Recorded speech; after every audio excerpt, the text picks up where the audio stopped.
This is part one of a multi-part series dealing with the F-14A and B heads-up display number one.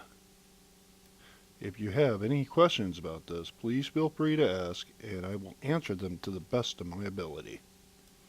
In the 360th Fighter Wing, HUD 1 is the most heavily used HUD in the unit. Reason being is because it gives the most information that any virtual pilot would need at any given moment. In this portion of the video series, we will be dealing with navigation only. Here we see our navigation setup.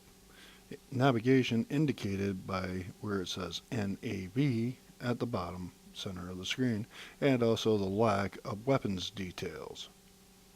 Now for some simple information that generally most of you know out there. This spot right here would be your speed indicator. Speed is measured not in miles per hour, but in knots per hour. And across from that is your altimeter, which measures how high you are in the air in feet or meters depending on how you have it set up. Next we'll go to the G meter, indicated here. What this does is gauge how much G-force you are putting on your virtual character and your aircraft.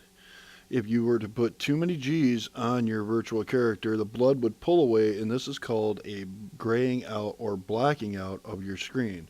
You will get the same effect on 0 G's or negative G's, and all the blood will rush to your virtual character's head and turning out to be a red screen.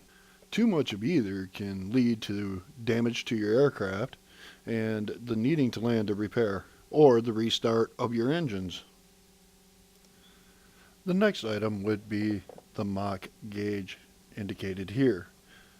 Here you see where it is 0.65. I am pre-Mach.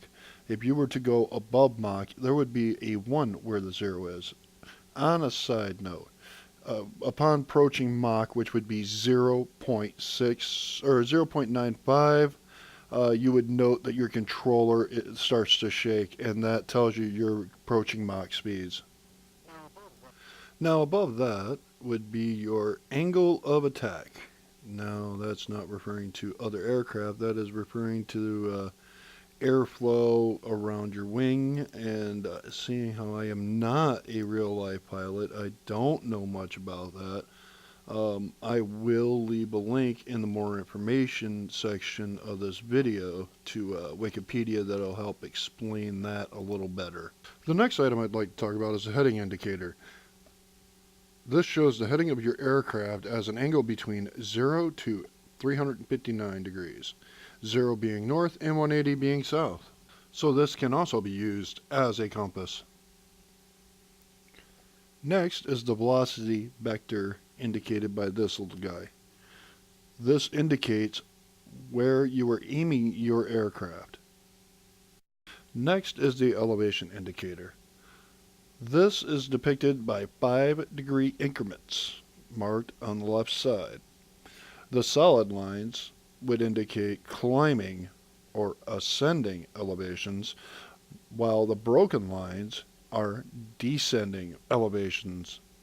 The one without any numbers indicating it depicts the level horizon, or also known as level flight.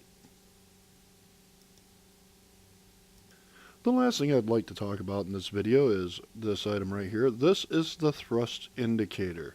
This shows how much thrust you have set up for your aircraft at any given time.